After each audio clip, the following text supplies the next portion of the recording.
Good day, everyone.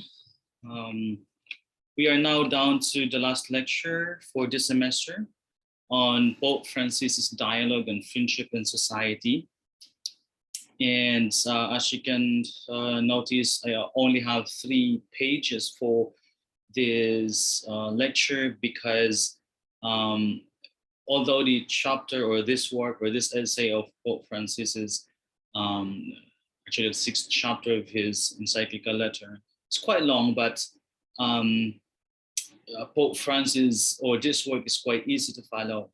And so what I did is highlight those important concepts that Pope Francis would like to share with us in this chapter of the encyclical letter. So just like in my other lectures, I will just read the paper and do some side discussions if necessary. Okay, so let me start with these notes. Dialogue and Friendship is the 6th chapter of Pope Francis's encyclical letter, De Fratelli Tutti of the Holy Father Francis on fraternity and social friendship. In this work, Pope Francis proposes a way of life with emphasis on a love that transcends the barrier of geography and distance. And one of the best ways to materialize this vision is through dialogue and the development of friendship within and across borders. So it's quite obvious. Again, Pope Francis proposes a kind of life or with emphasis on love, and that which implies, of course, being kind to the other, being, available to the other, listening to the sentiments and things like that. And it is this one of the best ways to materialize this kind of life that is grounded on love that transcends barrier of geography and distance is dialogue. Being in communion with the other, listening to the sentiments of the other, and trying to understand them, not only listening to them because we want to react. Pope Francis writes, approaching, speaking, listening, looking at, coming to know and understand one another and to find a common ground. All these things are summed up in the one word, dialogue. And if you want to encounter and help one another, we have to dialogue with each other. And then Pope Francis introduces social dialogue for a new culture. Here, Pope Francis enumerates, among other things, the types of dialogue and the people involved in them, the benefits derived from dialogue, and the nature and dynamics of dialogue.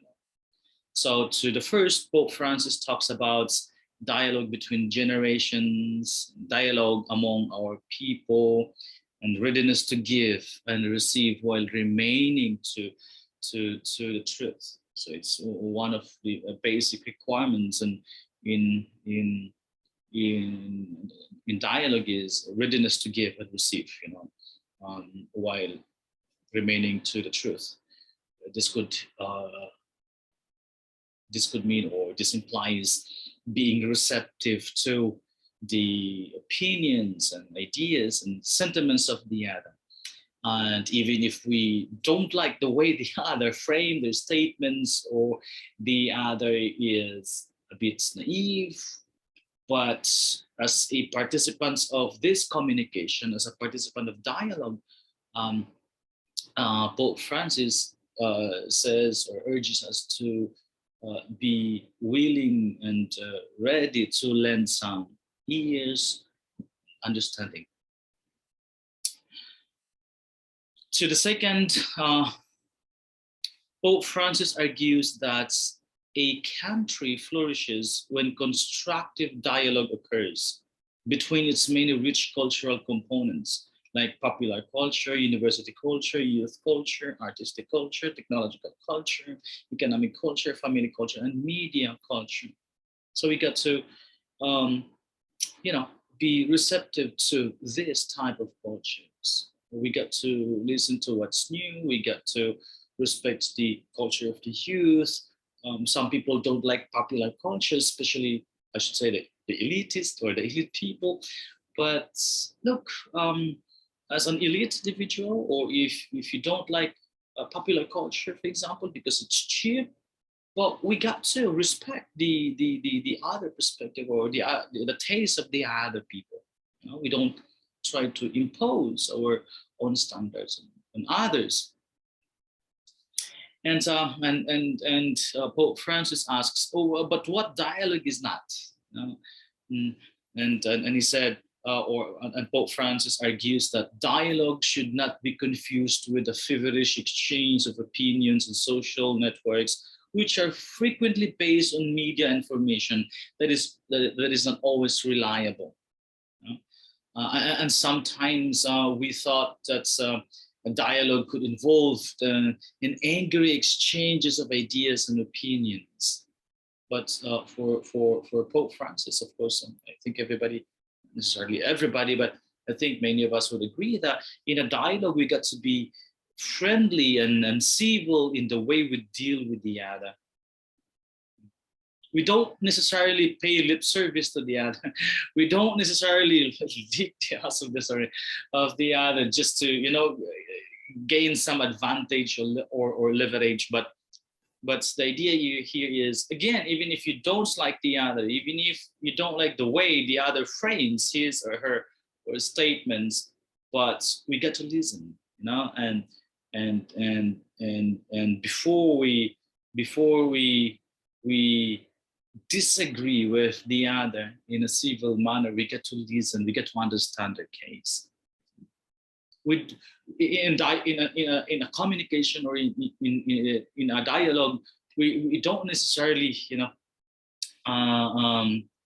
insist for the truth. Well, sometimes we know what the truth is, and sometimes the participants of the dialogue is not willing to listen to us. But yeah, it's our responsibility as well to respect the opinion, but without jeopardizing, you know, truth.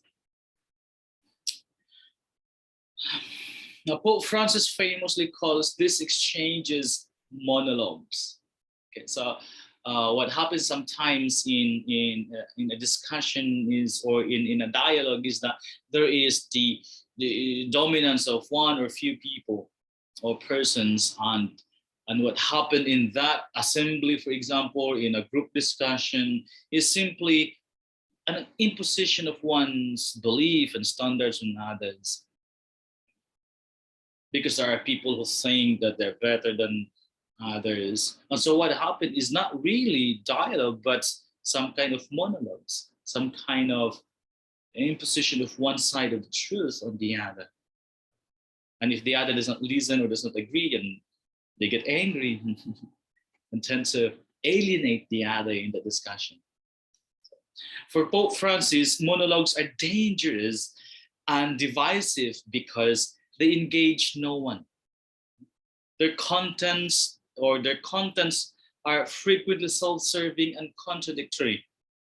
And I'm sure everybody can relate with this. And I think, I'm sure you have experienced this as well. There are cases or there are moments in your life wherein you are engaged in discussions with someone who are not willing, or someone who is not willing to listen, someone who is always dominating the discussion, someone who is not sensitive to the feelings and opinions of others. And most of the time, these are the type of people that destroys communication, that destroys dialogue, it divides instead of, you know, uniting people. Then Pope Francis talks about the obstacles to dialogue, such as the media's noisy potpourri of facts and opinions. Before I proceed to the next sentence, I want to dwell a bit on this. Media's noisy potpourri of facts and opinions. Of course, Pope Francis says we need to respect, we need to acknowledge the contribution of the other. We need to respect popular culture and youth culture and media culture and other culture. But that doesn't mean you do not uphold truth. Because what happens, especially in social media nowadays, in Facebook and Instagram, there is the circulation of fake news, and people believe right away. They are not, they don't critically assess the information.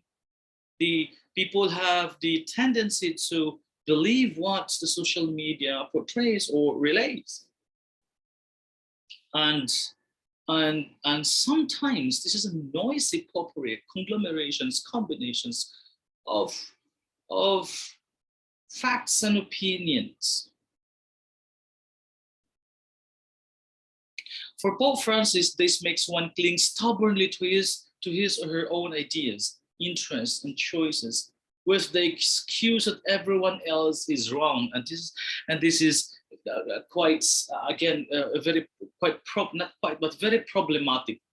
Because if you look at, for example, if you have the chance, or if you have the time, or not necessarily if you have the time, if you take time to stop for a while and observe what's going on social media before you post your own ideas, opinions, and comments on something, stop for a while and look what happened in social media. Observe how people exchange ideas, how people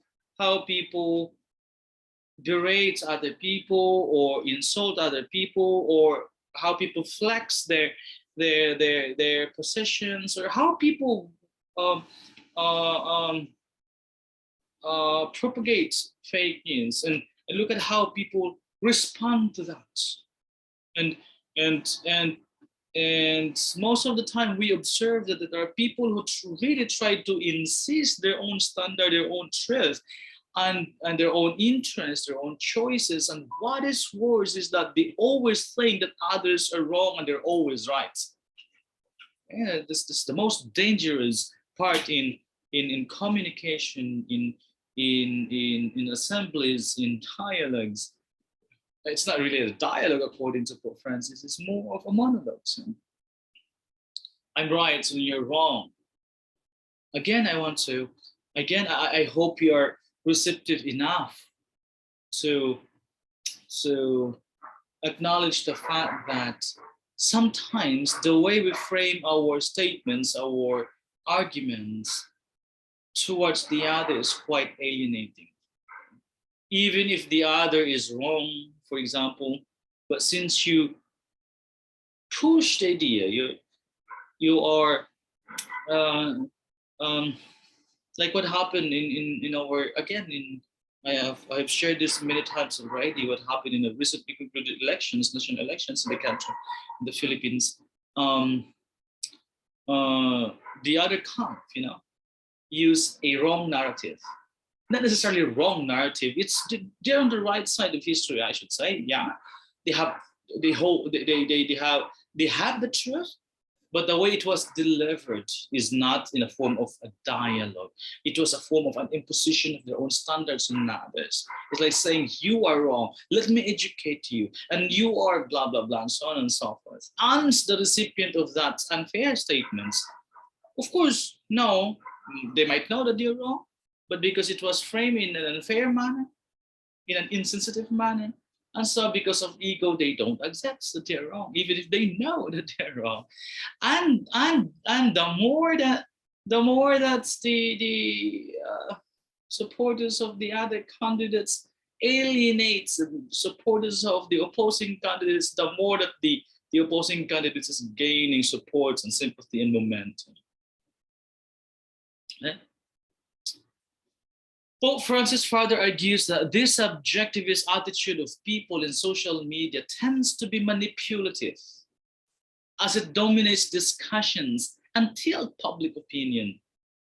And this manipulation has been used not only by governments, but also by education, economics, politics, and even religion. We talk about peace talks between the government of the Philippines and the New People's Army, a peace talk between the Bangsamoro and the government of the Philippines, and sometimes, and most of the time, I should say, we were not able to come up with a consensus or an agreement because there is, in the discussion, they tend to insist on their own standards, insist on their own truth, and they're not willing to listen to the other. So what happened is, in that seemingly dialogue was an imposition of one's own belief and standards and interests, choices, and argue that the other is wrong. And so for Pope Francis, what is happening today is not really dialogue. What is happening is that discussions or assemblies are mere negotiating sessions in which individuals attempt to seize every possible advantage rather than cooperating in the pursuit of the common good. This is what's happening, even to those who claim that they are fair, that they are impartial. But in reality, when they go to the public sphere or when they join discussions and assemblies, they always speak for their own interest instead of really talking what is best for the community, for the country as a whole. Pope Francis then talks about the heroes of the future. And like in the previous discussion on the idea of hope, on Luke Boven's The Value of Hope, I think we need to apply the notion of hope here. Of course, many of us got frustrated, disappointed during the recently concluded national elections, and many got jaded and become hopeless because it's points. So we fought for the truth and still the other side triumphs. But yeah, still we hope for the future. And Pope Francis calls these heroes of the future, those who can break with these unhealthy mindsets and determined respectfully to promote truthfulness aside from personal interest. God willing, according to Pope Francis, such heroes are quietly emerging even now in the midst of our society. And so in relation to the previous, the second to the last lesson in our course Philosophy of Religion on Luke Boven's The Value of Hope, despite the bleak picture of the Philippine politics lately, we need to continue to hope for the best and believe that, look, these heroes, these people who try to break these unhealthy mindsets, people who try to understand and listen to the other instead of imposing their own standards on others, are, according to Pope Francis, quietly emerging in our contemporary society. Maybe there are still pockets of spaces in the country where we can find people who are quite objective and fair and kind and loving in the way they deal with each other. And then Pope Francis introduces the idea of building together. What Pope Francis would like to emphasize here is for us to engage in authentic social dialogue, which is characterized by the ability to respect the other's point of view and to admit that it may include legitimate convictions and concerns. I hope we can we can develop. Let's begin with ourselves. I hope we can develop that attitude,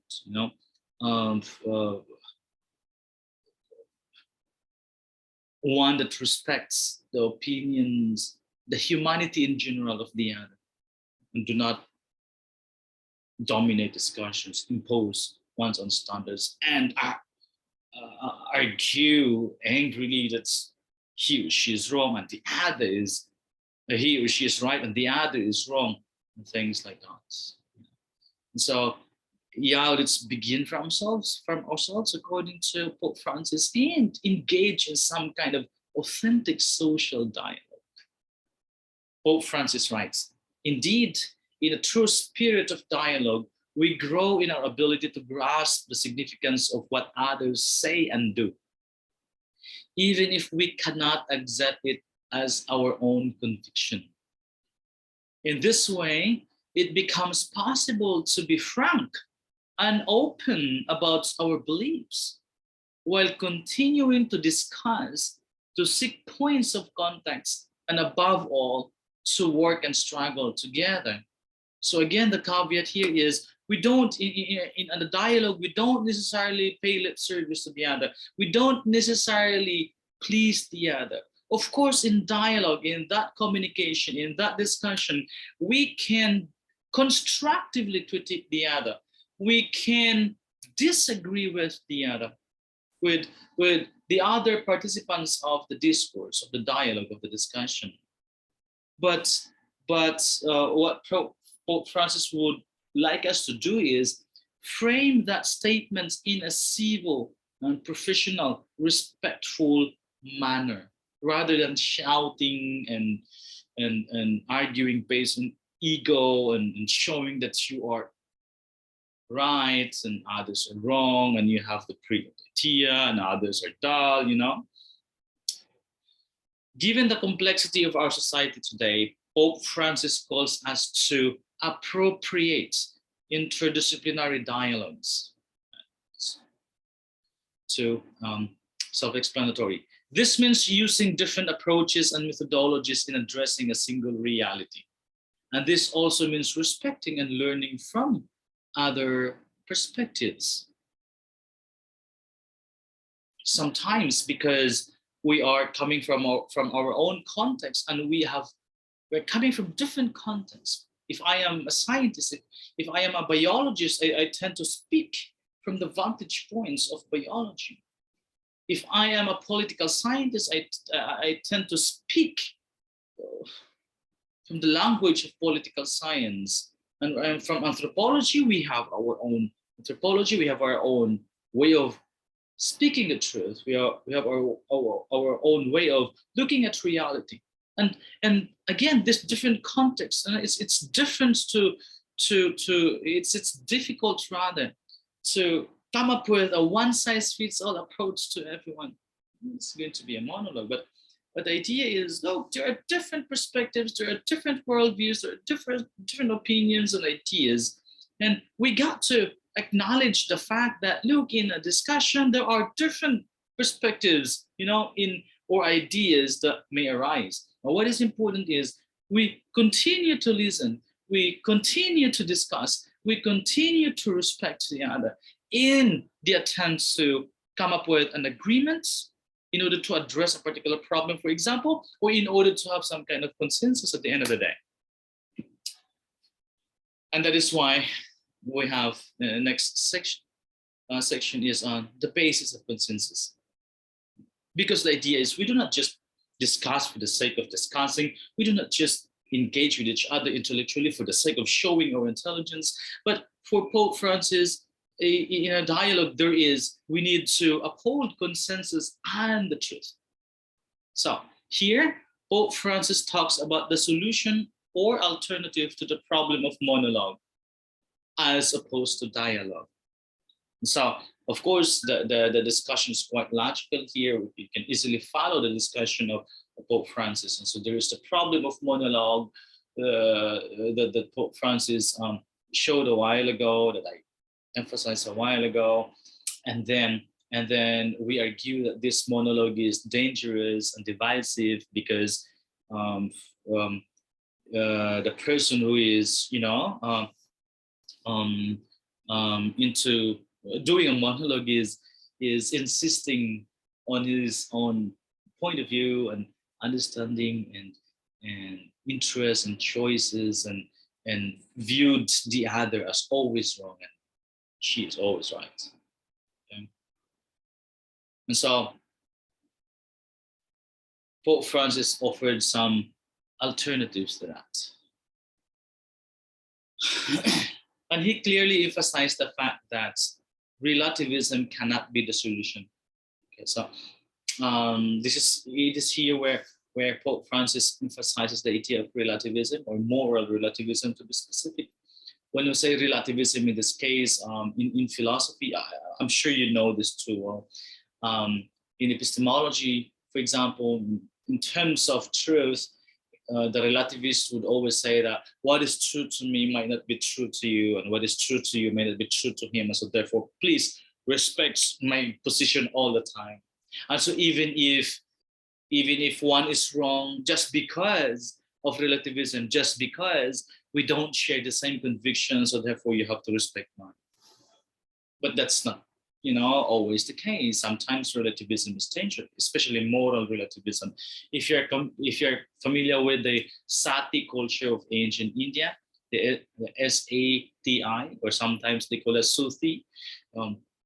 The idea of sati culture is, in ancient India, of course. I'm not sure if they're still practicing this, but in the past, when in ancient Indian culture, when the husband dies, the wife is burned also in the funeral pyre of the husband, because they have the practice of they have the practice of burning, the body of the dead, not just in India, but also in other parts of the world, like Greece,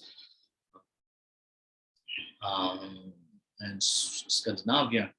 But the idea here is, in sati, once the husband dies, the wife is also burned in the funeral pyre of the husband, and for many ethical relativists, they say that's, well, that's fine. It's their culture. We got to respect that one. And in fact, some wives who have records show that some wives volunteer themselves to be burned in the funeral pyre of their husband. And so the relativists would argue that we got to respect that point of view. But most of the time, objective truth is a product of agreements, of consensus. We, for example, know that stealing is wrong because from the very beginning, people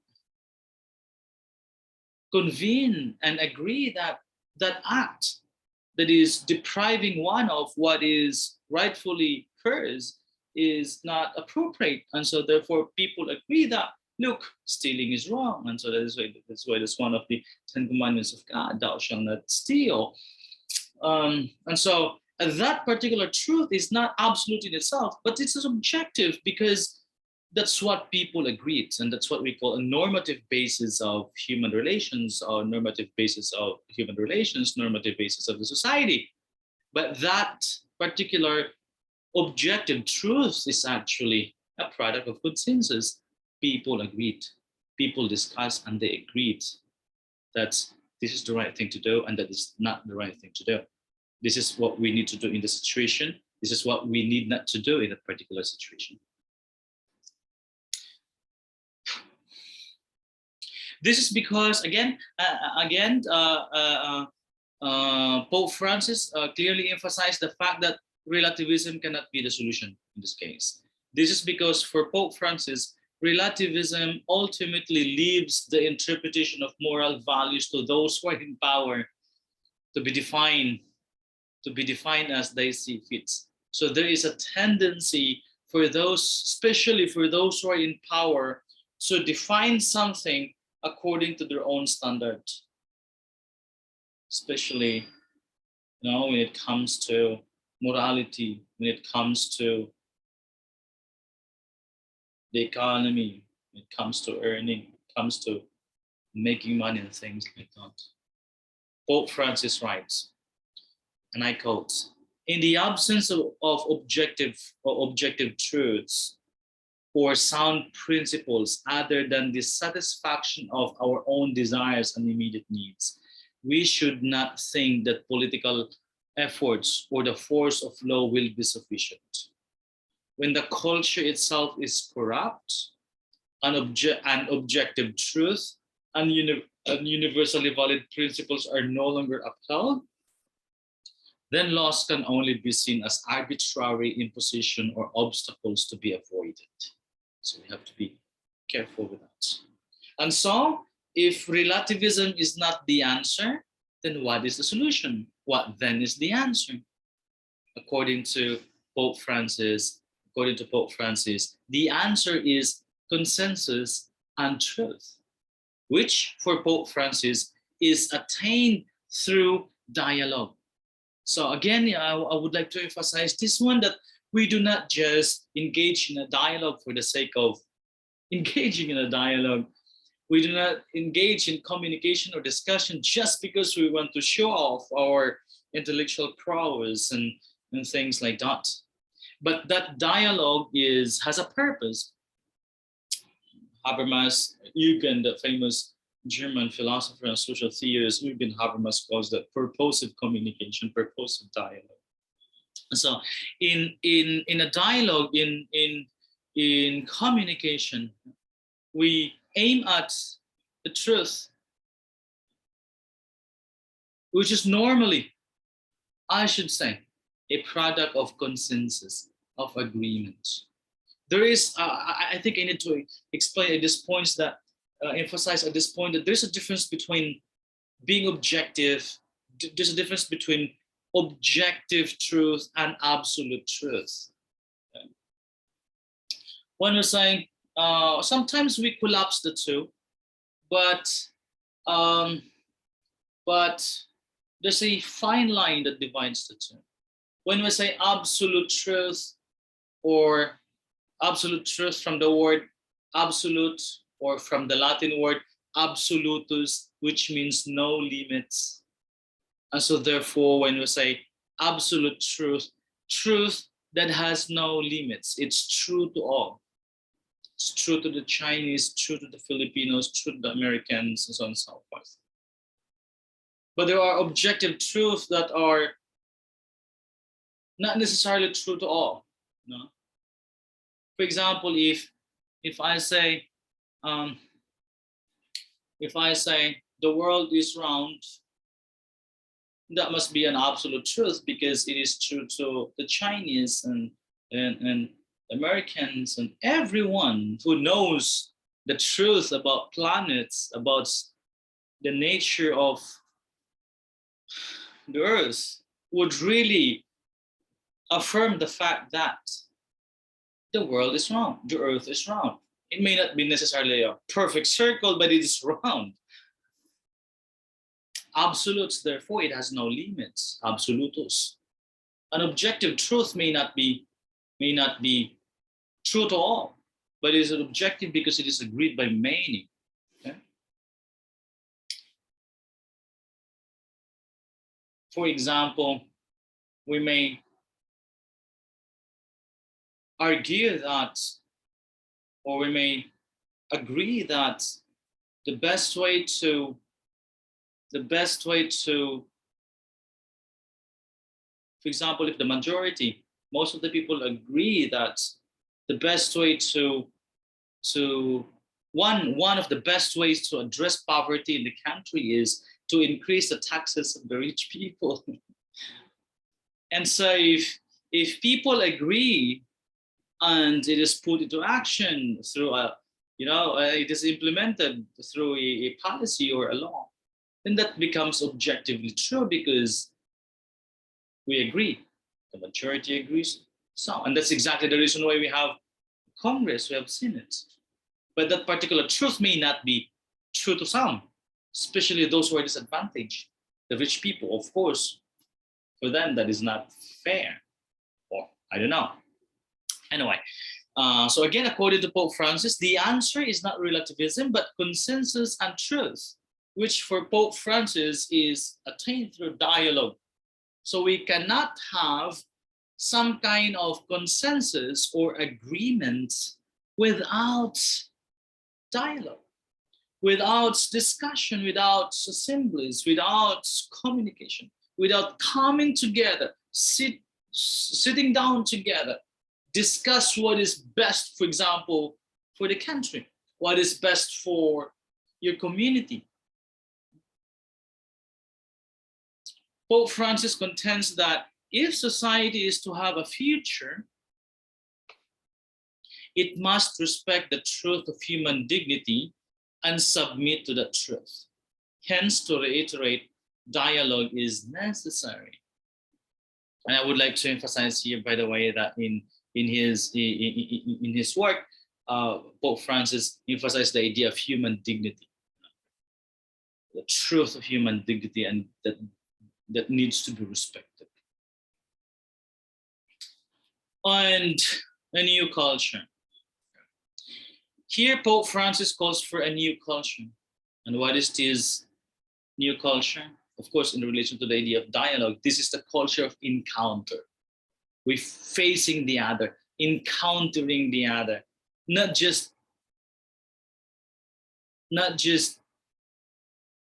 acknowledging the other is there, or not just seeing the other, but encountering. And of course, for Pope Francis, encountering implies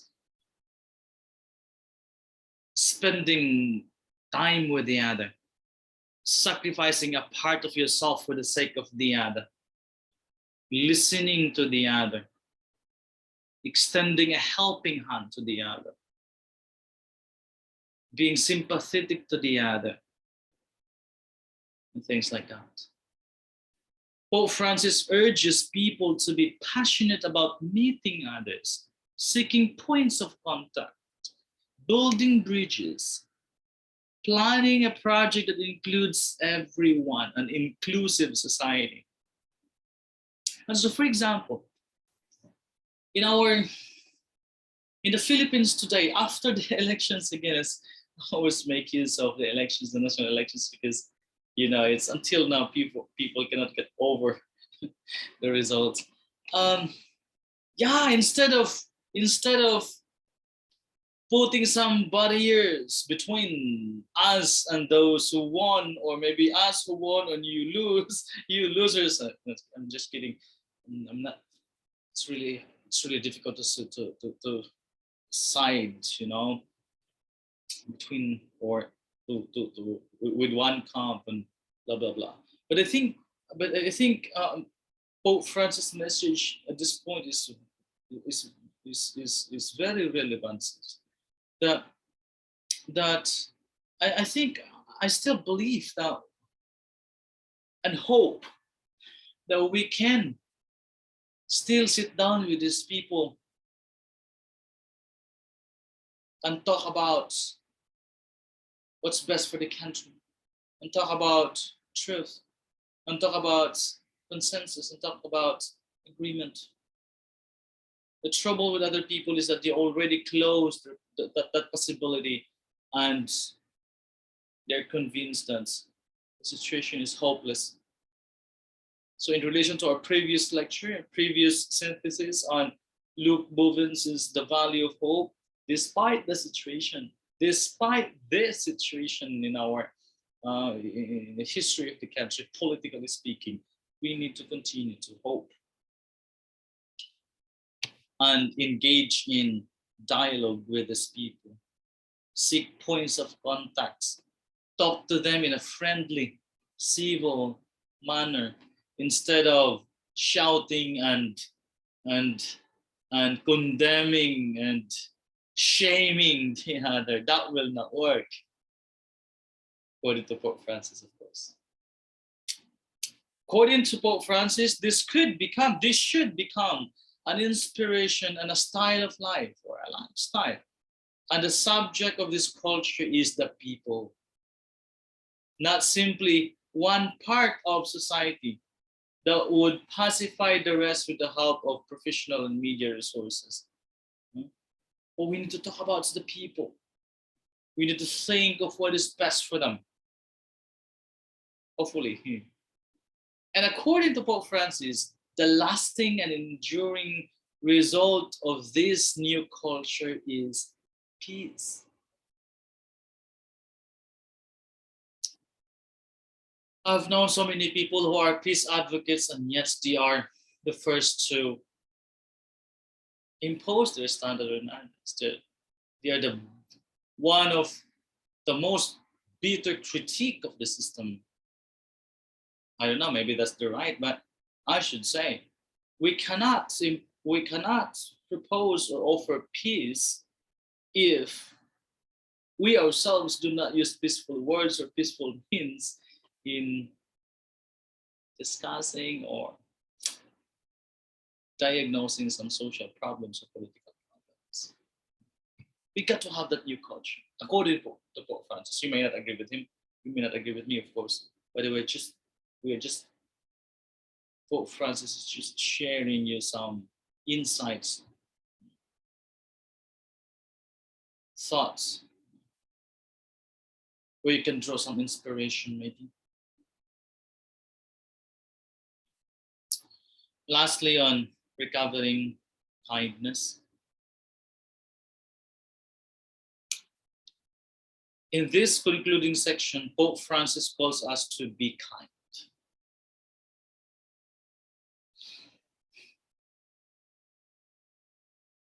It's easier said than done. Be kind to others. And this is really a challenge on our part, or on your part, Ateneo students who sided with the liberals and loose. It's really, really a huge challenge on your part. Wherein at this point there is disappointment, frustrations, and here comes a pope saying, you get to be kind to the enemy. You get to be kind to them. Despite all the evil things around us, we can be kind towards other people, according to Pope Francis. And that's possible. It's possible. And that is why there was a Christ who there was a Christ who allowed himself to be crucified on the cross, because that is a concrete instantiation that the Son of Man, a human person in the person of Christ, was able to overcome the flesh. In other words, he was able to overcome hatred. Christ was able to overcome envy and jealousy, anger.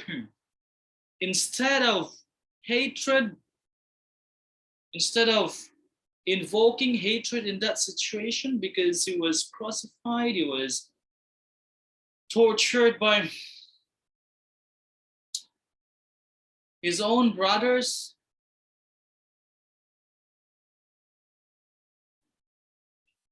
he still managed to forgive.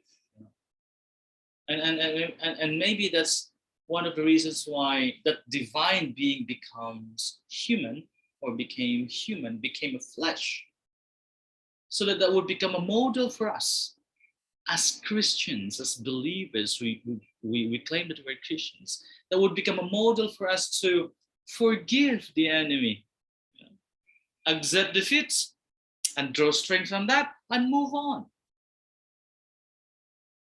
And by kindness, Pope Francis means we can be gentle, pleasant, and supportive, not just to our kakosa, not just to our colleagues in the organization, but to everyone. A culture without borders. A culture of love without sport. According to Pope Francis, we don't need to be rude or coarse. We need not offend others by word or deed. And we can always help others and ease their burden. We can also speak of words of comfort, of strength, consolation, and encouragement Instead of words that demean, sadden, anger, or show scorn to the camp of Marcus. According to Pope Francis, we can smile to people and listen to them.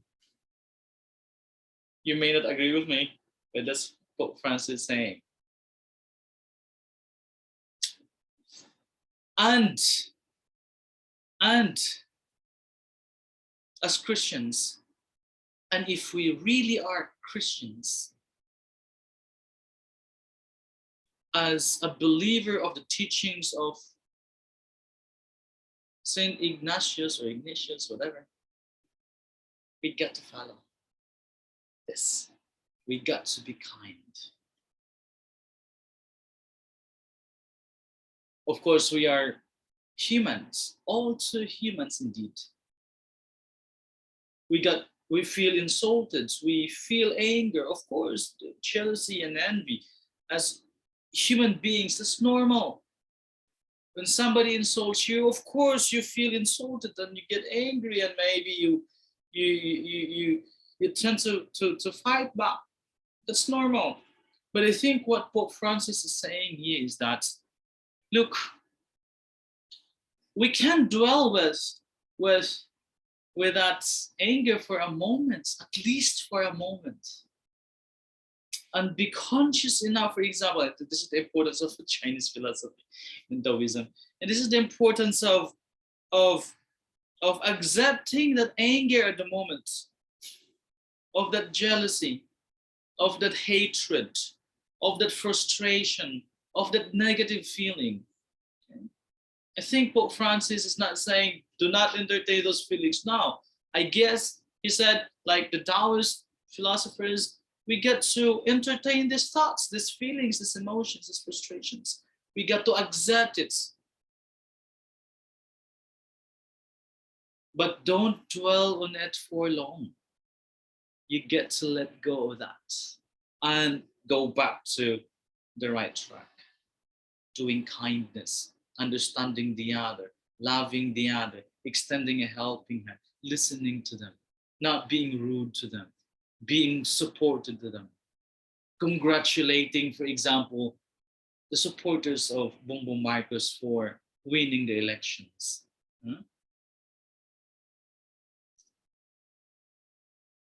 I hope we have the courage to do that. Concluding remarks for my last lecture this semester. Indeed, for Pope Francis, dialogue is respectful. Dialogue strives for consensus, seeks the truth. Dialogue opens the way to a culture of encounter, so that encounter becomes a passion, a desire, a way of life. So instead of when you happen to bump into your enemy, into an enemy in the mall or in the neighborhoods, instead of trying to keep away from your enemy, according to Pope Francis, we get to have the habit of encountering them, the habit of talking to them,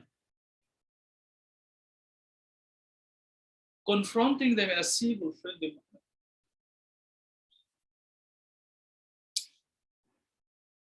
Those who dialogue, according to Pope Francis, recognize, acknowledge the other, recognize the rights of the other, the ability of the other, recognition, of their contribution.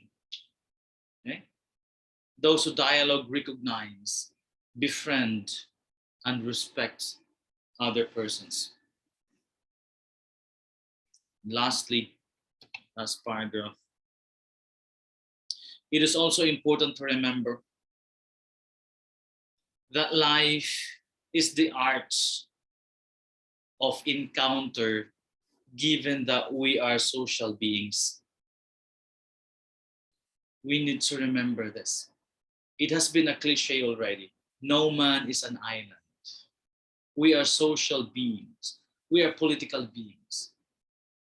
As a social being, I cannot be on my own all the time. We get to relate with the other. We need the other. We need everyone, no matter. We need the farmers for our rice or our food in general. We need the jeepney drivers, the tricycle drivers, the operators of LRT or of the trains, and we need everyone. We need a plumber, we need a janitor, we need the teachers, we need the students, we need everyone as social beings. We get to learn the art of encountering the other. Pope Francis has repeatedly invited us to build a culture of encounter capable of transcending our differences and divisions. This means working to create a many-faceted polyhedron, which represents a society where differences coexist. There are differences, but they coexist. It's not going to be black and white. There are differences, different colors. LGBTQ are complementing, enriching, and reciprocally illuminating one another. My weaknesses might contribute to the strength of the other. According to,